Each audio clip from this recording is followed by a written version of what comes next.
nothing's worse than someone hurting and you're like, let me open up to this deep Right, yeah. philosophical conversation Right. about X, Y, and Or Z. give them some like cliche Bible verse that you like find on a mug and be like, hey, this makes everything better. Like, this no, is that's comforting, right? right. Exactly. That's the worst place to start. Well, hey, everybody, welcome to Everyday Theology. This is a place where we take those deep theological thoughts and questions and just turn them into an everyday conversation. I am Dr. Reve Wilson, and I am going to be your host on this journey, and I am joined by two of my favorite people, Brandon Cleaver and Jacob Lay. Jacob is our Farmington Hills campus pastor. He is married to Alicia. They have 3 wonderful children, and you are the world's youngest grandpa.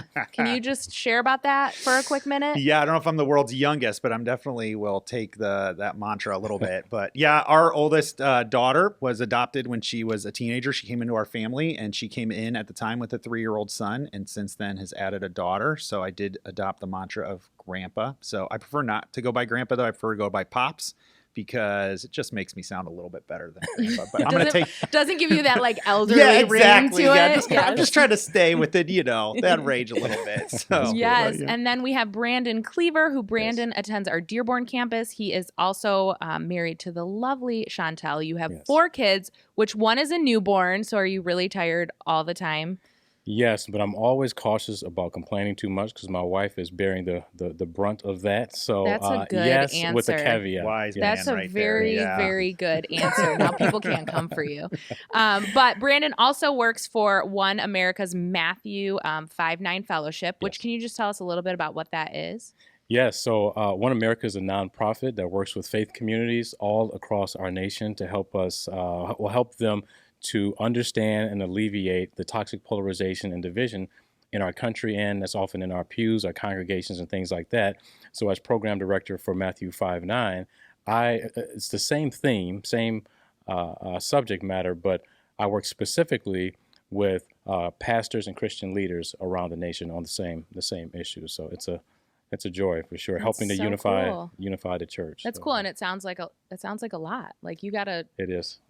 You took up the sword and you're charging ahead, friend. It's enjoyable. So okay, I want to present the two of you guys with just this situation that my friend group and I have been really struggling with recently. And we have this friend, and about 1.5 years ago, she came to know the Lord, had a really cool transformation story, and how she came to faith.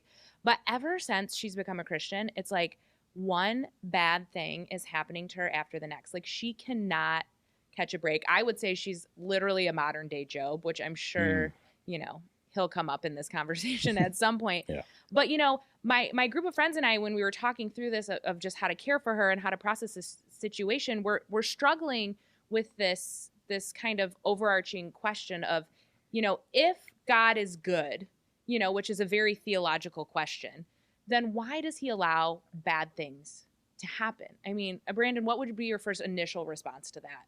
Yeah, so one of the things that you mentioned was, this question of the problem of evil and suffering being a theological question. And for those who may not be aware, theology is just the study of God, trying to understand, what does the Bible say about God and many of the things in our world? How does God think about these things? And, this question of pain and suffering is something that touches all of us. There's a lot of other questions that people have about Christianity, about the Bible, about God, but they're more, it's not that everyone has these questions, but this is one that's universal. It touches us all. So I think the first thing that we want to do in a case like this is to see where that person is at in their journey with this tension of trying to wrestle with how does a God who is all good, all knowing, and all powerful, how can it be this God? How can this God coexist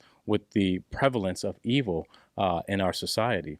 And for the person who is steeped in individual pain and suffering, I think we just want to be present, in their lives. Oftentimes, we want to jump to an explanation, but that person, they don't need an explanation. They need an embrace. They need someone to be present with them, to rejoice with those who rejoice, and to weep with those who weep. So the first thing I would say is to be with them and to love on them. So how do we do that? How do we approach that situation? Because I think sometimes, we have all the right intentions of coming alongside that person, sitting with them, crying with them, but then how do we also have that fear that we're like going to overwhelm them or that we're doing too much. Like, how do we even go about that? Yeah, I mean, I think to some extent, right? Brandon's right. The first place we got to begin is embrace that, like, to come close to those who are pain and suffering. But at some point, then that conversation is going to have to move to, well, how do we actually think about this, right? Mm-hmm. So I remember several years ago, I had the opportunity to marry a young couple as part of my ministry as a pastor, and we had a wedding. It was great. It was awesome.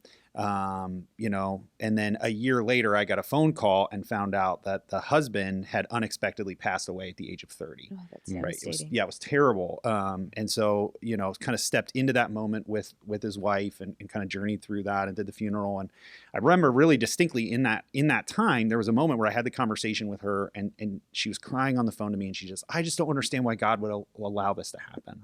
Right. And the first thing, right? I mean, you have all the like, okay, well, this is what we should think about this. Here's all the, like, right. But the first gut reaction is like, hey, there's going to be a time to wrestle with that question. But right now, like, what you need to know is that God loves you. Mm-hmm. Like, we're here. So I think that's got to be the starting point. But that's a genuine question that at some point she's going to, and everyone who walks through pain and suffering is going to have to come to. Right. So even if we don't start there, because that's not the best place to start when someone's hurting, usually it's just to hug them, cry with them. Nothing's worse than someone hurting and you're like, let me open up to this deep philosophical conversation about X, Y, and or Z. give them some like cliche Bible verse that you like find on a mug and be like, hey, this makes everything better. Like, this is comforting, right? Right. Exactly. That's the worst place to start. But so like love, embrace, just like weeping, crying with them. I think that's like the first place. But at some point, all of us have to move to the point to say, well, how do we actually think about this, right? Like, that's the theological issue. Like, how do I actually think about how God relates to suffering and evil? And all of us have to wrestle. And like you said, the hard part is that's a personal reality for all of us. Yeah, I mean, I don't know one person in the entire span of history that didn't suffer. I mean, even if you look at it from a biblical standpoint, Jesus himself suffered. Yeah. I think it's something we can all relate to. I know that there are different religions and things like that where suffering's a big part of that as well. So I'm going to ask this pretty blanket question here. Okay. And I'm looking at you, Brandon, because right. I feel like the wheels are turning. Okay. But like, so why does God allow it? Why does it happen? Yeah. The why question is always tricky because on an individual level, you talked about cliches. A lot of times we feel the pressure when someone, again, is steeped in personal pain and suffering to say, this has got to be the reason. I mean, this is what the character Job, the biblical character Job, this is what he faced with his friends when they were trying to think through, okay, why is Job going through all this suffering? Why did he lose his family, his home, his livestock? Why is his physical being why is he boils and things like that on his body? Why is he having all this suffering going on? And they said, hey, it's got to be because of some secret sin, something going on in your life. You're not telling us. Come on, Job. Like, so this was his friends who were. This was his friends. Yes, really encouraging. Yeah. And then if that wasn't, don't be like Job's friends. That's right. Exactly. And then if that wasn't enough, he had his wife who. I mean, it's easy to have a 30,000 foot level and or perspective of her and say, man, how could you say, what she said, which I'll say in a minute. But we also have to understand in the moment she's seeing her husband go through immense pain and suffering. And she tells him, why don't you just curse God and die? Like, just end it all. That'll make it much easier than continuing to endure all of this stuff. So, sorry, I forgot your initial question. No, that's a great segue into it because I think that's a great story. And for those who aren't familiar with the book of Job, I really encourage them to pick up their Bibles and read it because it's a really intense story about a man going through just insurmountable suffering. Like it's awful. When you read it, you're like, I don't know how this guy is like still going on. But it's that idea of like, with Job, it's the same with us, is why is this happening? Why is it allowed to happen? Why would God let this happened to Job, especially in the sense of Job, is Job was a good guy. He followed God. And, whether someone's listening today and they don't know Jesus or not, they may be a really good person who cares for their community, cares for their family, gives back, does all those really good things. And they're like, I'm a good person. Why is this bad stuff happening to me when there's horrible people in the world who it seems like it's just sunshine and rainbows for them? Yeah. So like I was saying, like the individual part of the why question, I think we should try and avoid that, because we just don't have the capacity to know why God allowed this specific act to happen. But on a more broad and grand level, the Bible does give us some details or some tidbits on why God would allow these things to happen.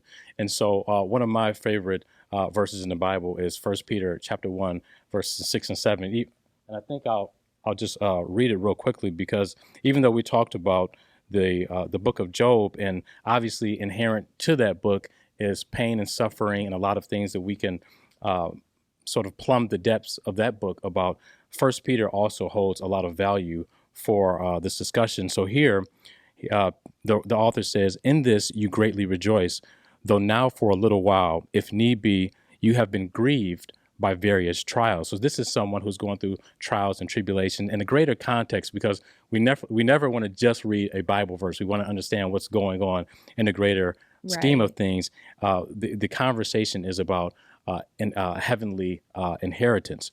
Well, what is a heavenly inheritance? Because I mean, that's like a big phrase that I think is very churchy, and I think there's a lot of people who are even in the church who are like, yes, what does that even mean? Yeah, like, do I get some money when I get somewhere? Yeah, like, do I go to, what? Because I think if we understand maybe what that is, that can put into better context this verse that you're sharing with us. Yeah, essentially it's like when you have your abundant life in eternity with God. That's essentially what this verse, what these verses are, the context of these verses. So this person, again, is grieved. They're going through trials and tribulations. And it goes on to say that the genuineness of your faith, being more precious than gold that perishes, though it is tested by fire. And other translations say that when it's refined by fire, may be found to be praise, honor, and glory at the revelation of Jesus Christ.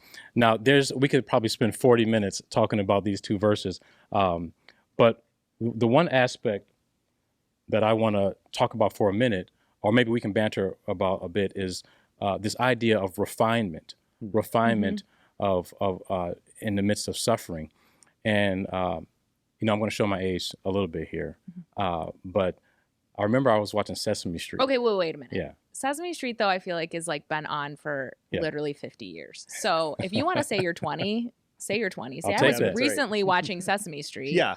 I watched Sesame Street last week. I mean, I feel like that's a bit of like evergreen. Yeah, that's true. Show. I can't get my kids to watch Sesame Street for the life of me. I don't get it. I'm not doing a good job. Such good life lessons on Sesame Street, right? But I remember one of the episodes, they would take you inside how different things were made, chocolate bars and the like. And there's this one episode where we were in, they took you inside this sugar refinery, and there were these huge iron vats where beets and canes would be extracted for this fine white pure sugar. And that imagery helps me to think a little bit about what the Bible is talking about the refinement, our refinement of our faith, our trust in God through our suffering.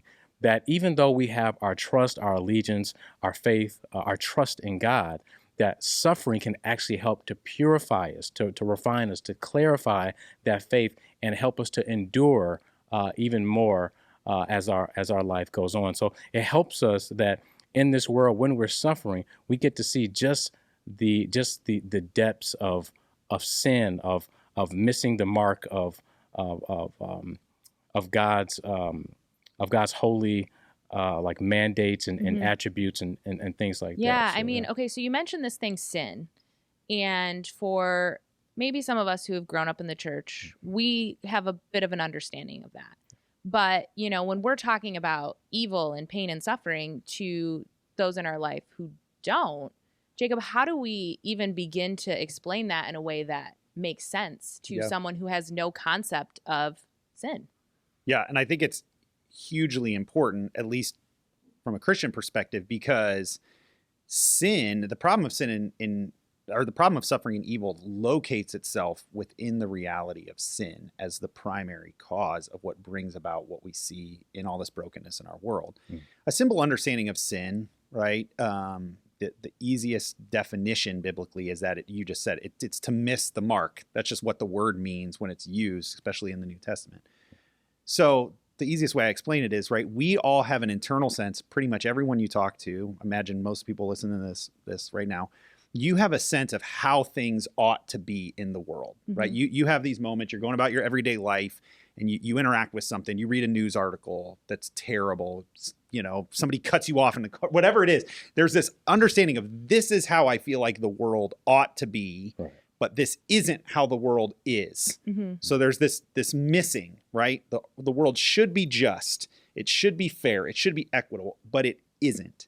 That gap is what the Bible would call sin. Now the question is, who gets to define what that mark is that's ultimately being missed? That's a whole other tension and question. Right, that idea of like, through. You do you, because what's right for you is right for you, but that might not be right for me. Right. And we just kind of pick and choose what we believe is right or just based on that mentality. That's kind of what you're saying. Yeah, and I think what we see is in the biblical story where pain and suffering enter into the world is ultimately when human beings decide we don't want to allow God to determine what ultimately should be what's right, how the world should be, what should operate. We want to be the ones that determine that. And when that happens, both in the original beginning and in the creation story in Genesis and in our everyday lives, that's where chaos begins to enter into the story. And what we see is a breaking, not just of ourselves, but the very fabric of relationship, because we're created in a way that we impact what's around us. Right. As well. So what is this? You mentioned the creation story.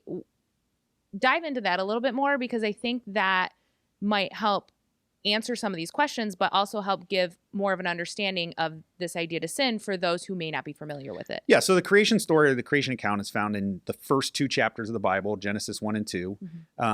And to give a big summary in a quick way, right? The central idea of the story is God created the world good. He created it to, one of my favorite words is harmony. Everything in the world is meant to be in harmony. Us with God, us with each other, us with all of creation. That's how God set it up. Essentially, human beings decide they don't want to embrace God's definition and the way they should live.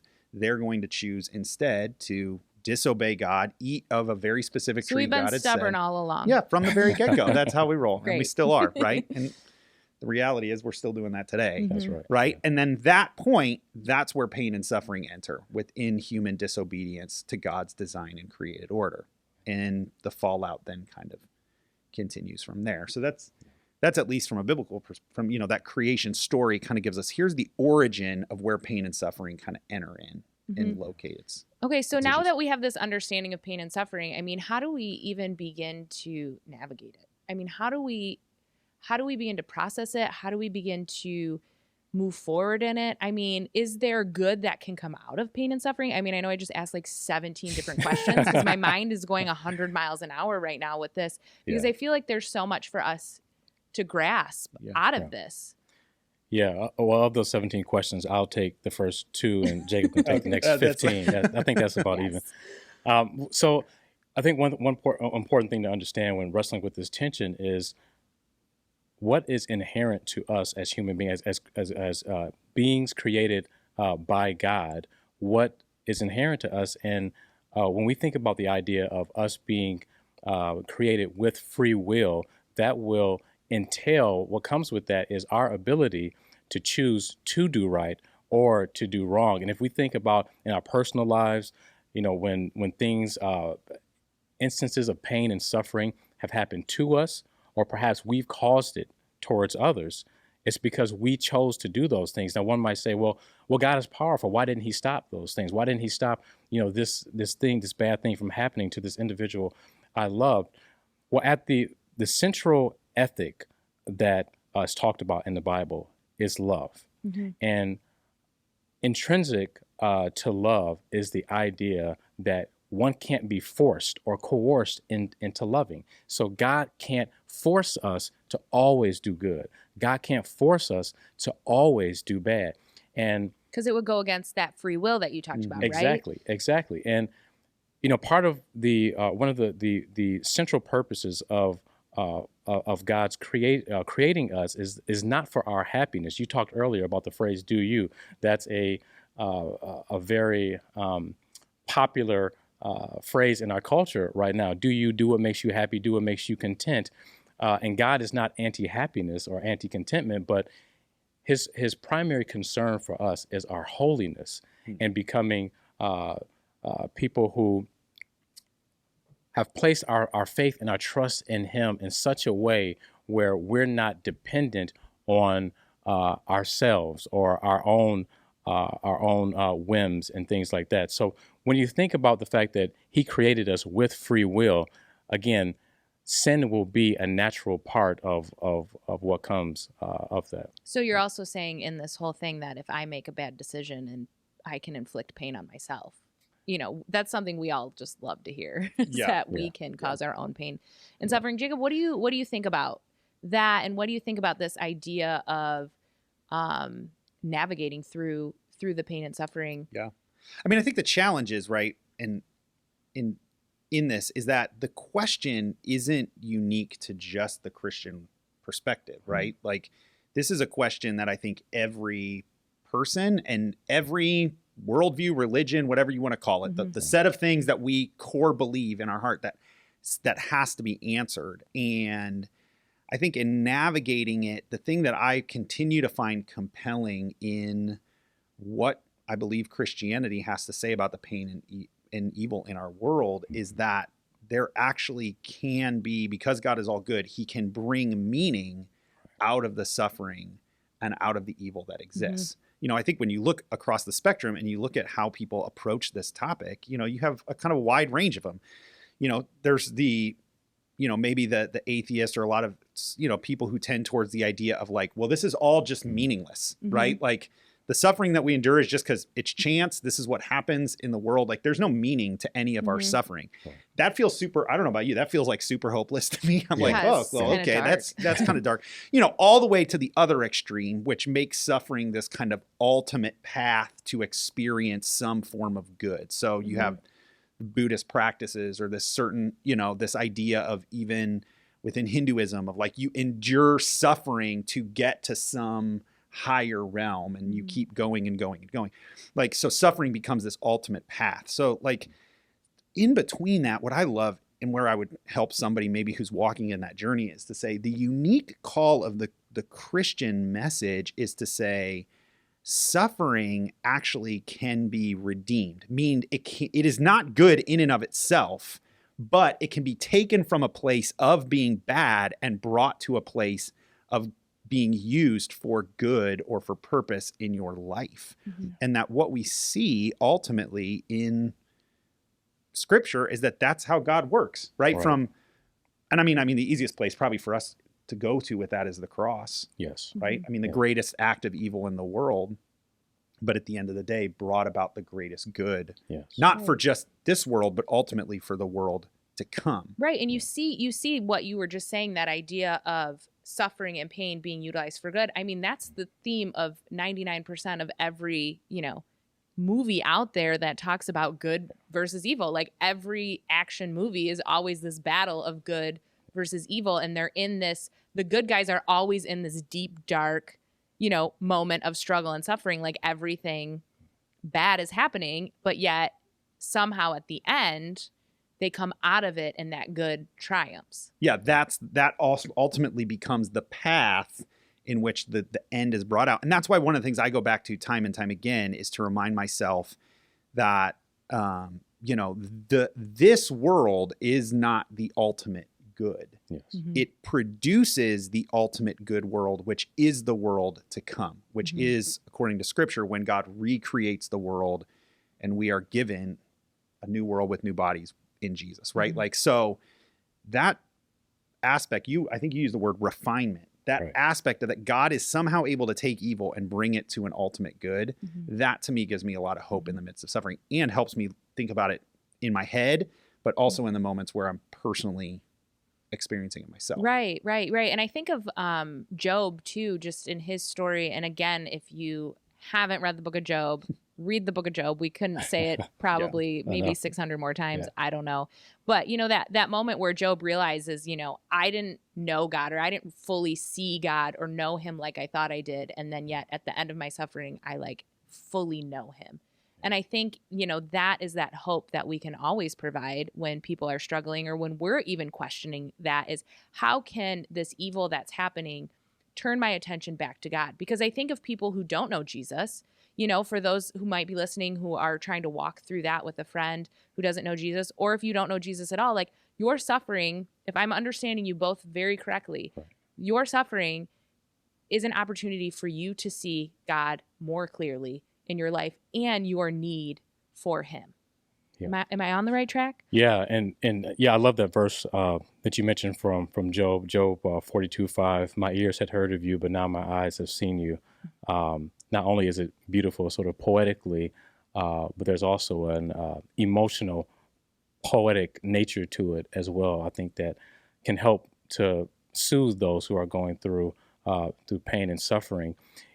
One other thing about the book of Job that I think is really interesting, we think about this idea of pain and suffering within the book of Job, but I also think that what can be helpful in this discussion is the categorization of the book of Job. And what I mean by that is there's different genres of the books of the Bibles, and one of those is the wisdom literature. Mm-hmm. So you have Proverbs, Ecclesiastes, and Job.